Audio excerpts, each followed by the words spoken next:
Bismillahirrahmanirrahim. Alhamdulillahirabbil alamin. Salatu wassalamu ala asyrafil anbiya'i wal mursalin sayyidina Muhammadin wa ala alihi wa sahbihi ajma'in. Rabbi shrah li sadri wa yassir li amri wahlul 'uqdatam min lisani yafqahu qawli.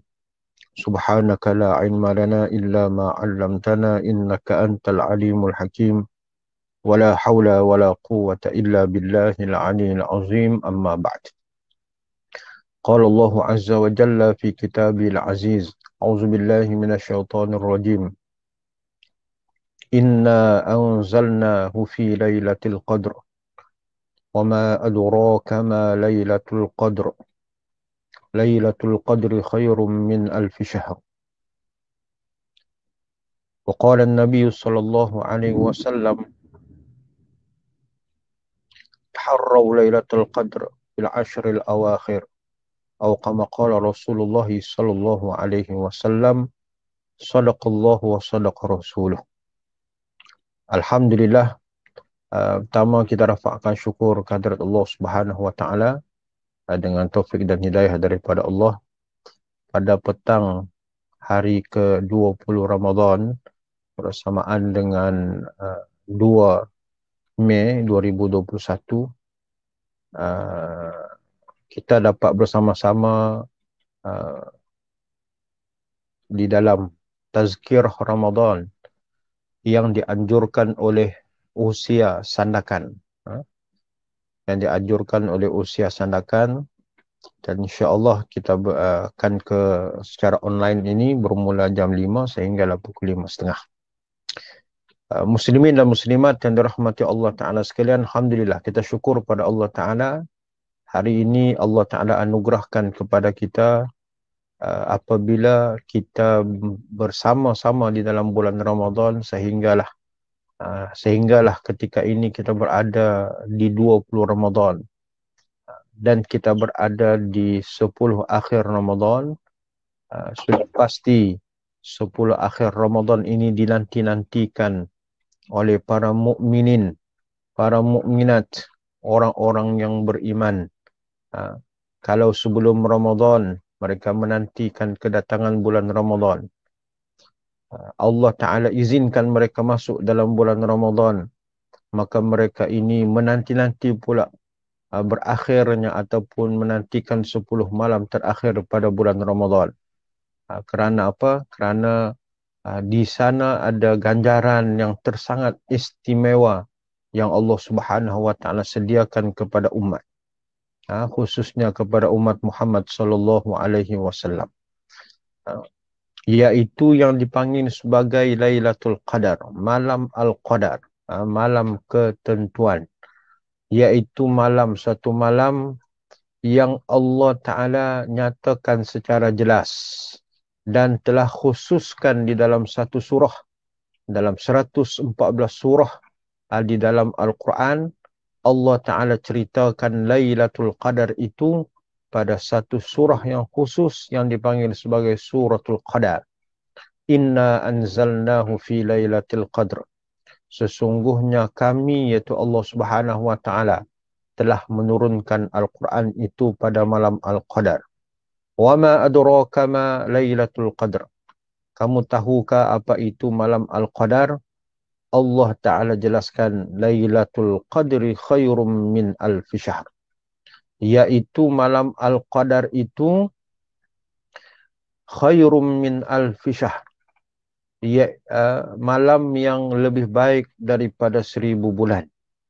Malam yang lebih baik daripada 1000 bulan. Pada malam Al-Qadar, ayat yang pertama dalam surah Al-Qadr ini, iaitu menceritakan tentang bagaimana Allah Ta'ala memilih malam Al-Qadar itu malam yang sangat teristimewa, turunnya kalamullah, turunnya Al-Quranul Karim.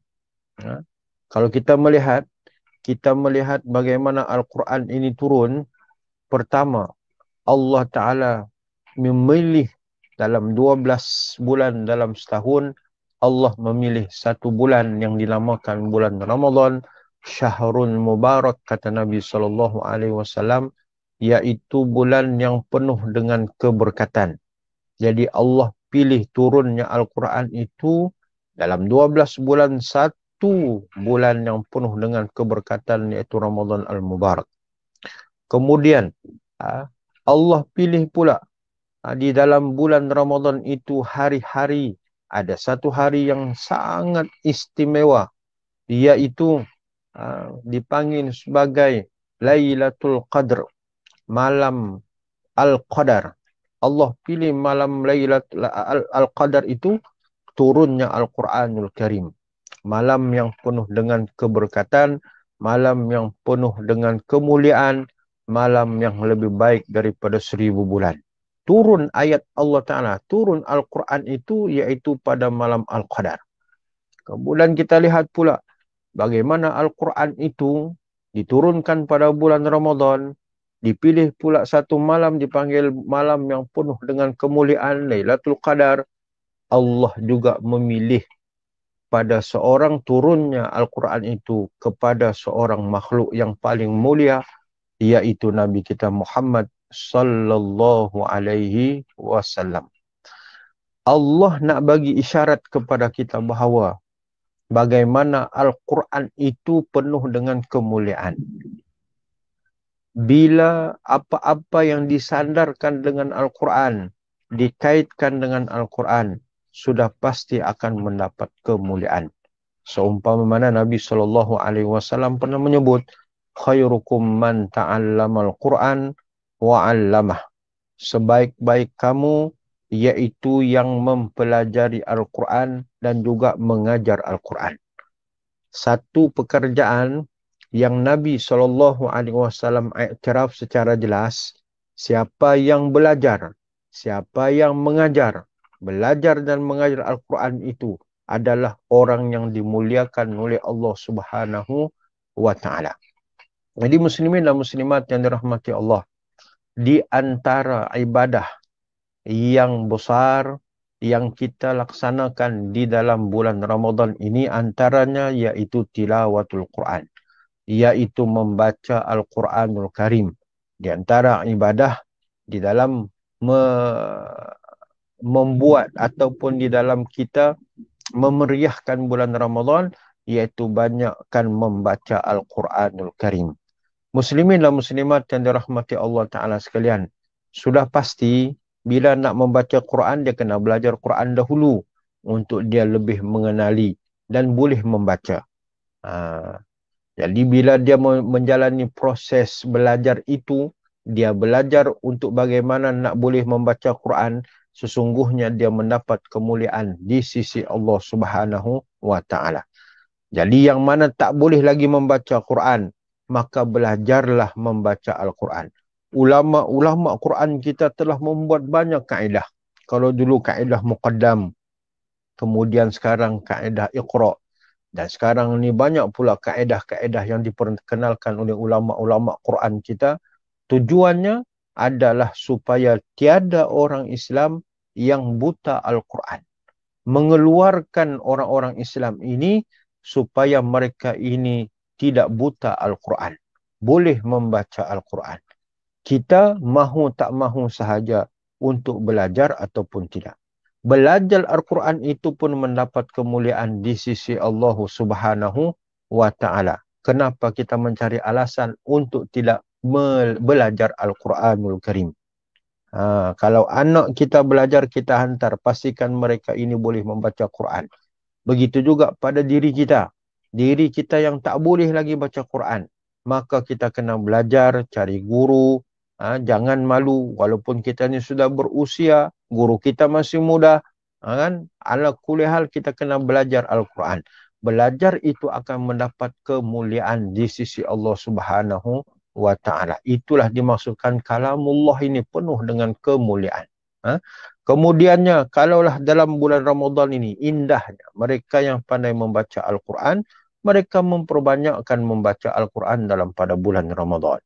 Mungkin sahaja tahun lepas boleh khatam sekali di dalam bulan Ramadan, maka tahun ni boleh digandakan lagi, boleh khatam 2 kali.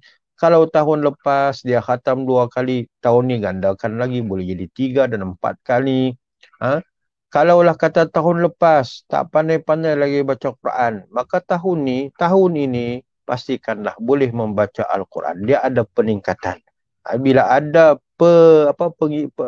peningkatan, alhamdulillah. Itu maknanya dia sedang berada dalam proses belajar Al-Quran.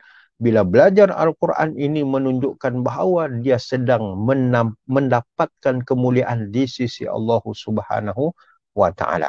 Jadi jangan malu. Dalam belajar Al-Quran ini jangan malu. Jadikan bulan Ramadan ini banyak kita membaca Quran. Mungkin juga ada di kalangan kita yang baca pun tidak lancar dan sebagainya. Namun baca tak lancar itu kena banyakkan membaca dalam bulan Ramadan ini. Mudah-mudahan barakah pada bulan Ramadan ini. Bila banyaknya kita baca Quran, kita akan menjadi lancar baca Quran, insya Allah.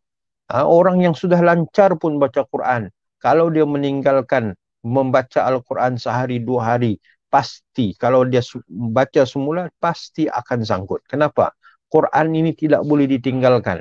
Tiap-tiap hari kita kena baca. Baca Quran dapat pahala. Tengok masa Quran dapat pahala. Dengar orang baca Quran dapat pahala. Apa-apa kaitan dengan Quran, Allah Ta'ala akan berikan pahala dan ganjarannya.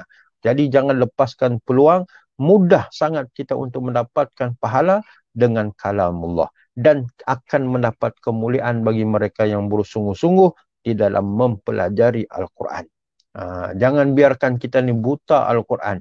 Jangan biarkan kita ni tak boleh baca Quran. Tak boleh baca Quran. Kadang-kadang ada mentaliti masyarakat kita, bila kata dah berumur, dia kata cukuplah anakku boleh baca Quran. Aku tak apa pun tak apa dah. Tak boleh gitu. Sebab perlu kita ingat bahawa dengan membaca Al-Quran ini, Allah Subhanahu Wa Taala, Nabi SAW sudah memberikan gambaran, satu garis panduan, satu perkhabaran bahawasanya Al-Quran ini fa innahu ya'ti yaumal qiyamah. Dia datang pada hari kiamat ini syafi'an li ashabi, iaitu memberikan syafaat kepada orang-orang yang bersahabat dengan Al-Quran bila mana dia hidup. Hidupnya Al-Quran itu dijadikan panduan segi sudut bacaan, dari segi sudut amalan, dari segi segala sudut dia menjadikan Al-Quran itu sebagai panduannya, maka Quran inilah akan hadir pada hari kiamat, Masya Allah, sebagai suatu syafaat. Tuan-tuan dirahmati Allah Ta'ala sekalian, kadang-kadang Allah Ta'ala bila sebut dengan Quran ni, bukan sekadar pada hari kiamat mereka ini akan mendapat syafaat. Tapi kadang-kadang Allah Ta'ala sudah zahirkan syafaat itu. Allah sudah zahirkan kelebihan orang yang dengan Al-Quran ini ketika mana mereka meninggal. Allah Ta'ala zahirkan. Dan kita hidup ni dapat memerhati kelebihan tersebut. Sebagai contohnya, mungkin tuan-tuan dan semuanya pernah mendengar kisah bagaimana di suatu negeri bila mana ada satu kuburan. Kuburan ini kena dengan satu projek jalan kalau saya tak silap, dan kuburan ini projek jalan itu terganggu dengan adanya kuburan tersebut dan diminta untuk dialihkan. Rujuk Jabatan Agama, rujuk Jabatan Mufti, maka dengan itu dialihkan kuburan ini ke tempat lain. Apabila sahaja dikorek semula kuburan ini yang sudah berusia berpuluh-puluh tahun, dan bila sahaja korek mereka melihat jenazah yang ada di dalam kuburan tersebut masih utuh, ibaratnya baru sahaja dikubur pada semalam, ibaratnya baru sahaja dikebumikan. Tapi bila melihat kuburan itu sudah mencecah berpuluh-puluh tahun, bila mereka cari siapakah sebenarnya jenazah itu, maka mereka pun mendapat khabar daripada penduduk kampung bahawa jenazah yang ada pada kuburan itu adalah jenazah seorang guru Al-Quranul Karim. Masya Allah, tabarakallah. Begitulah Allah Ta'ala zahirkan, Allah Ta'ala tunjukkan kemuliaan orang yang hidupnya berkecimpung dengan Al-Quran. Belajar Al-Quran mendapat kemuliaan, mengajar Al-Quran juga mendapat kemuliaan. Jadi, kita jangan sia-siakan hidup kita. Bila dah pandai baca Quran, terus cari guru agar kita senantiasa dibimbing dari segi sudut bacaan. Kemudian kalau dah boleh baca, Quran ini bukan sekadar kita baca. Tetapi pada peringkat seterusnya kita kena tadabbur. Afala yatadabbarunal Quran. Kita kena tadabbur Al-Quranul Karim. Apa makna tadabbur? Kita kena faham Al-Quran. Bila kita faham tuntutannya, bila kita tahu sejarah segala kisah-kisah yang di dalam Al-Quran itu kita ambil sebagai ibrah dan sebagainya, maka peringkat seterusnya mudah untuk kita beramal dengan Quran. Ending pada kita faham dengan Al-Quran, pada kita boleh baca Quran ini, endingnya iaitu bila mana kita boleh menjadikan Al-Quran ini di dalam kehidupan kita. Mengambil Al-Quran itu sepenuhnya di dalam kehidupan kita. Wa innaka la'ala khuluqin azim. Sesungguhnya engkau Muhammad, akhlakmu sungguh azim. Agung akhlakmu ini. Maka ketika ayat ini ditanyakan para sahabat berkaitan dengan akhlak Nabi SAW kepada Sayyidatuna Aisyah radhiyallahu anha. Maka Sayyidatuna Aisyah ketika itu menyatakan bahawa kana khuluquhul Quran. Adalah akhlak Nabi SAW itu adalah Al-Quranul Karim. Maknanya Nabi SAW ini adalah Al-Quran yang bergerak. Apa-apa yang ada pada Quran ibarat di batang tubuh Nabi SAW diterjemahkan dalam akhlak Nabi SAW. Itu endingnya berkaitan dengan Al-Quranul Karim. Namun orang yang berkecimpung dengan Quran, Allah Ta'ala akan berikan kemuliaan kepada dia. Kemudian orang yang mengajar Quran pun sama. Wa'allamah. Orang yang mengajar Quran pun diberikan kemuliaan. Guru-guru Quran kita kena muliakan mereka. Sebab mereka ini dimuliakan oleh Allah Ta'ala, maka kita kena memuliakan guru-guru Quran kita. Guru Quran kita, guru Quran anak-anak kita, guru Quran apapun kita kena muliakan mereka. Sebab Nabi SAW telah menyatakan kemuliaan terhadap kemuliaan mereka ini. Muslimin dan muslimat yang dirahmati Allah Subhanahu wa taala sekalian. Jadi kita lah seluruhnya, saya mengajak kepada semua. Hari ini alhamdulillah kita di Sabah. Kita di Sabah. Pusat-pusat tahfiz, mahat-mahat tahfiz ini tumbuh bagaikan cendawan. Di Kota Kinabalu, di mana lagi, di Tawau, di Sandakan, seluruh daerah di Sabah ni sudah ada pusat-pusat tahfiz. Sama ada ianya diusahakan oleh pihak kerajaan ataupun diusahakan oleh pihak NGO dan orang perseorangan, maka sekarang ini tumbuh bagaikan cendawan. Tuan-tuan dirahmati Allah Ta'ala sekalian, ini adalah menunjukkan petanda rahmat Allah Ta'ala turun kepada negeri kita. Sebab ini adalah suatu kelang melahirkan, iaitu di kalangan orang-orang yang bukan sekadar boleh menghafaz Quran, bukan sekadar mempelajari Quran, tetapi mereka ini juga suatu hari nanti boleh membawa Al-Quran, mengajar Al-Quran pula kepada orang lain. Jadi kita sebagai orang awam, kita kena ambil kesempatan yang ada ini untuk memuliakan dua golongan ini, iaitu yang belajar Al-Quran dan mengajar Al-Quran. Belajar Al-Quran dan mengajar Al-Quran ini sudah pasti ada di pusat-pusat tahfiz ini. Apa yang kita boleh bantu? Apa yang kita boleh tolong? Apa yang boleh kita tumpang kemuliaan yang ada pada mereka ini? Maka bantulah mereka. Ada anak, pastikan kita ada keazaman untuk menghantar anak-anak kita ini ke pusat-pusat tahfiz agar mereka ini dapat kemuliaan dalam belajar Al-Quran. Bukan setakat belajar, mereka ini akan menghafaz Quran. Nabi sebut, golongan penghafaz Quran ini di akhirat kelak, mereka ini antara kelebihannya akan mencari ibu bapa mereka ini di akhirat kelak nanti, dan mereka akan pakaikan kepada ibu bapa mereka ini tajun. Tajun ni apa makna? Mahkota. Mahkota. Kalau di dunia ni, siapa yang pakai mahkota? Tidak lain dan tidak bukan raja. Orang lain tak boleh. Kita ni pakai tongkolok biasa bolehlah. Tanjak Melayu bolehlah pakai. Tapi mahkota ini hanya raja saja yang pakai. Kelebihan orang yang menghafaz Quran di akhirat kelak nanti, mereka ini akan mencari ibu bapa mereka untuk dipakaikan mahkota. Kemudian ibu bapa bertanya, siapa ini? Maka ketika itu dikhabarkan, itulah anakmu yang menghafaz Quran. Masya Allah, tabarakallah. Jadi ambil kesempatan suasana kita di seluruh Sabah ini yang ada pusat-pusat tahfiz, ataupun dalam keadaan kita bersempena pula 10 akhir Ramadan. Jangan biarkan 10 akhir Ramadan ini berlalu, terutamanya pada malam Ramadan, untuk kita berinfak, untuk kita berwakaf, khususnya kepada pusat-pusat tahfiz yang ada. Kita tak mampu barangkali yang lain, tapi kita mampu berinfak. Tak kira banyak ataupun sikit. Sekurang-kurangnya harta akhirat kita pun ada untuk kita simpan.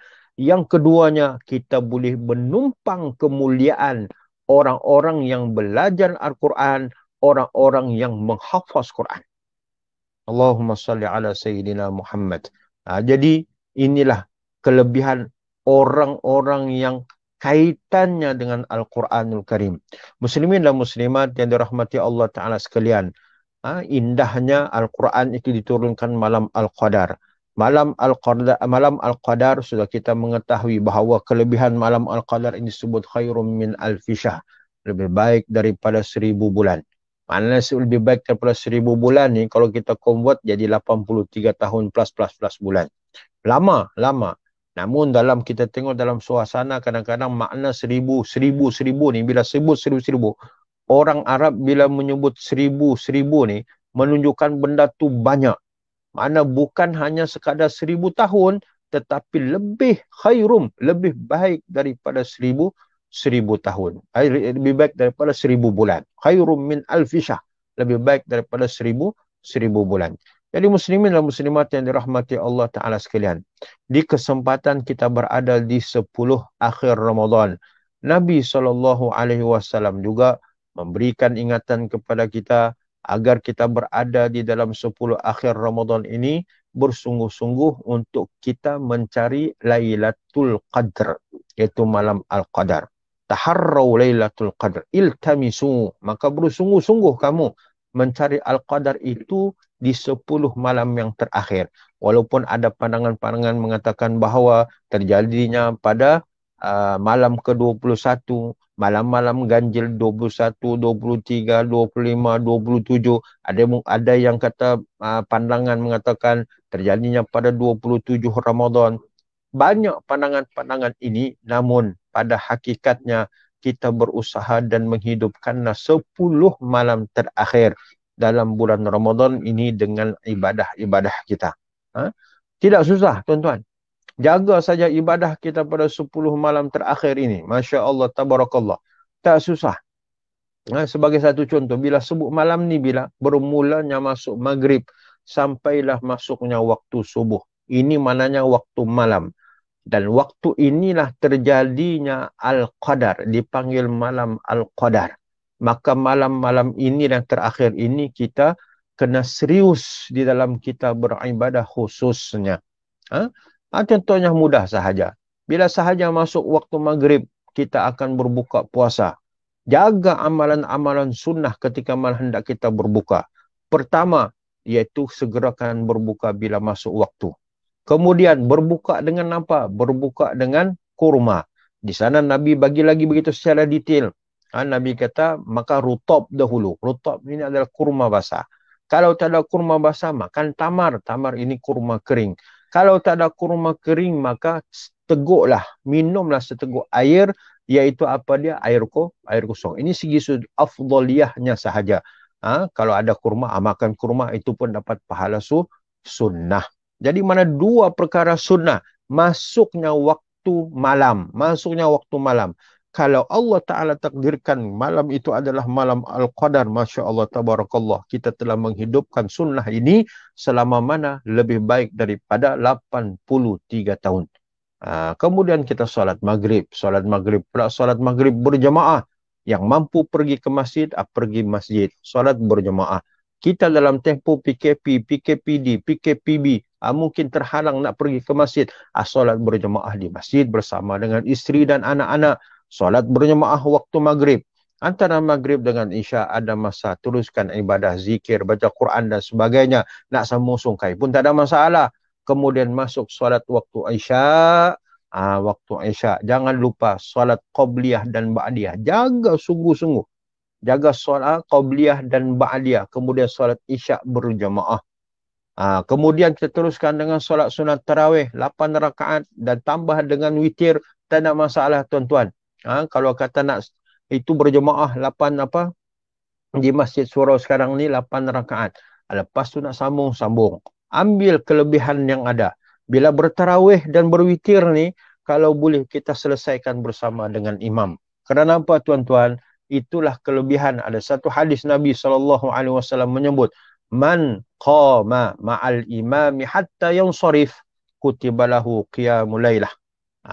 Siapa-siapa yang bertarawih bersama dengan imam sehinggalah selesai, maka ditulis padanya pahala umpama mana dia telah berqiyam satu malam, sepanjang malam. Jadi kita kena jaga. Walaupun boleh, tak ada masalah. Lepas tarawih, nanti kita nak solat witir selepas itu, tak ada masalah. Tapi kita cari dari segi sudut afdoliyahnya, iaitu segi sudut kelebihan yang ada. Jadi kita bersama-sama, Masya Allah, tabarakallah, selesai. Itu yang mampu pergi ke masjid atau masjid masih dibuka lah. Kalau kata kendaki kita, orang kata di rumah lah. Kan? Begitu. Jadi muslim-muslimat, jaga yang itu. Lepas tu kita bertadarus. Sekarang ni kalau tarawih, witir apa semua pun habis pukul 8 setengah habis. Pukul 8, pukul 9 lah kata habis. Kan? Jadi kita ada masa lagi. Mungkin dalam tempoh sejam kita bertadarus. Orang bertadarus kalau dalam tempoh sejam. Kalau bacaannya baik, insya Allah dalam tempoh sejam boleh dapat 2 juzuk. Itu orang yang biasa bacaannya baik dan bacaannya laju tetapi kata menjaga hukum tajwid sebagainya, dia boleh 1 jam boleh dapat 2 juzuk. Ataupun 1 jam dia boleh dapat 1 juzuk. Ataupun dia tak mampu 1 jam dia boleh dapat setengah juzuk. Ataupun dalam 1 jam dia, yang penting dia baca, itu satu amalan, itu satu ibadah yang dia boleh buat pada malam-malam bulan Ramadan. Kalau contohnya wanita yang uzur walaupun tak boleh baca Quran, walaupun tak boleh solat, walaupun tak boleh apa lagi, tak sentuh Quran dan sebagainya, banyak lagi amalan-amalan yang boleh dilakukan. Bersedekah, kemudiannya berdoa, apalagi menyediakan juadah berbuka kepada keluarga dan sahur dan sebagainya. Banyak perkara-perkara ibadah yang dia boleh buat pada waktu malam. Dan perlu diingat, malam-malam Ramadan terakhir ini banyakkan kita membaca doa. Tanazzalul malaikatu warruh, turunnya para malaikat. Di antara pendapat ulama menyebut ramai turunnya para malaikat. Dan ketika itu, jika ada orang yang berdoa, maka para malaikat ini akan turut mengaminkan. Maka Sayyidatuna Aisyah radhiyallahu anha bila bertanya kepada Nabi SAW, dia kata, ya Rasulullah, kalaulah aku ditakdirkan mendapat malam Al-Qadar, apakah yang aku kena buat? Maka Nabi SAW mengajar satu doa yang kita baca. Allahumma innaka afun tuhibbul afwa fa'fu anni. Ini doa yang Nabi ajar kepada Sayyidatuna Aisyah berkaitan dengan malam Al-Qadar. Maka doa inilah kita kena banyakkan kita membaca doa ini. Allahumma innaka afun tuhibbul afwa fa'fu anni. Sesungguhnya engkau ya Allah yang pemaaf, yang suka memaafkan, maka maafkan. Ampunilah aku. Banyakkan doa ni. Para malaikat turut akan mendoakan. Jadi itulah keadaan malam. Dan pada siangnya kita bangun pukul 2, pukul 3 kita sambung ibadah kita, solat, zikir dan sebagainya, baca Quran. Kemudiannya sahur kita bangun, sahur kita lewat dapat pahala sunnah. Kita makan walaupun sedikit pada waktu sahur itu barakah, dapat pahala sunnah. Maka malam-malam itu jangan dibiarkan berlalu tanpa kita ibadah, tanpa kita menghidupkan amalan-amalan sunnah yang lain. Dan akhirnya tuan-tuan dirahmati Allah Ta'ala sekalian, daripada Aisyah radhiyallahu anha, katanya apa? Rasulullah SAW bila sahaja masuk 10 malam yang akhir pada bulan Ramadan, ada 3 perkara Nabi akan buat. Pertama, ahyal lail. Dia akan menghidupkan malam-malam dengan penuh ibadah. Dia akan menghidupkan malam-malam dengan penuh ibadah. Iaitu malam 10 akhir Ramadan ni. Penuh dengan ibadah. Wa aiqadha ahlahu yang kedua. Iaitu dia menggerakkan ahli keluarganya. Si suami nak bangun, jangan lupa gerakkan isteri dan anak-anak. Gerak supaya bangun beribadah. Si isteri walaupun dalam keadaan dia uzur lah contohnya, tapi dia mampu juga untuk membangunkan suami dan anak-anaknya untuk beribadah. Itulah sifat pada diri Nabi SAW, dia akan gerakkan pada seluruh ahli keluarga dia. Perkara yang ketiga, wajadda wa syaddal mi'zar. Iaitu bagaimana Nabi SAW akan memperketatkan kain sarung. Bermakna, iaitu baginda SAW menjauhkan melakukan hubungan seksual dengan isteri-isteri baginda. Khususnya iaitu memberikan isyarat bahawa Rasulullah menumpukan amal ibadah sepenuhnya pada 10 malam yang terakhir. Dan saya nak tutup tuan-tuan, bagaimana menurut Imam Ibn Rajab Al-Hambali rahimahullahu ta'ala menyatakan, sebahagian ulama mazhab Syafi'i menakalkan riwayat daripada Ibnu Abbas radhiyallahu anhuma bahawa dia kata apa? Menghidupkan malam Lailatul Qadar akan terhasil apabila seseorang mendirikan solat Isyak secara berjamaah dan berazam untuk melakukan solat subuh secara berjamaah jua. Maknanya termasuk dalam menghidupkan malam Al-Qadar itu bila mana dia mampu untuk solat berjemaah waktu Isyak dan juga begitu juga pada waktu subuh. Imam Malik merekodkan dalam Al-Muwatta bahawa Imam Ibnu Al-Musayyib berkata, sesiapa yang bertemu dengan Lailatul Qadar bermaksud yang mendirikan solat dalam berjamaah pada malam tersebut, maka dia akan memperoleh kebaikan malam itu. Maghrib dia solat berjamaah, Isyak dia solat berjamaah. Dia sebenarnya telah, kalau malam tu Al-Qadar, dia telah memiliki malam Al-Qadar tersebut. Begitu jualah dikatakan oleh Imam Syafi'i rahimahullahu ta'ala dalam pendapat lamanya, sesiapa yang mendirikan solat Isyak dan subuh pada malam Lailatul Qadar, maka dia akan memperolehi kebaikan. Masya Allah, tabarakallah. Jadi petunjuk-petunjuk ini telah diberikan oleh para alim ulama kita. Maka ayuh, saya seru kepada diri saya sendiri dan kepada seluruh yang ada pada ini, marilah kita sama-sama menghidupkan malam-malam Ramadan dengan ibadah-ibadah, jaga solat berjemaah yang ada, lipat gandakan solat-solat sunat, baca Quran, bersedekah, kemudiannya bangun bersahur, kemudiannya bangun pula waktu sahur untuk kita banyakkan berdoa dan juga banyakkan melakukan amal-amal soleh, insya-Allah. Hanya sekadar itu sahaja yang baik datang daripada Allah Subhanahu wa taala. Kelemahan itu kelemahan saya sendiri, dan terima kasih kepada pihak Usia Sandakan untuk menganjurkan program kita pada petang ni, dan juga mudah-mudahan insya-Allah serba sedikit ada kebaikan dan manfaatnya untuk diri saya dan juga kepada semua, insya-Allah. Aqulu qauli hadza wa astaghfirullahal azim. Assalamualaikum warahmatullahi wabarakatuh.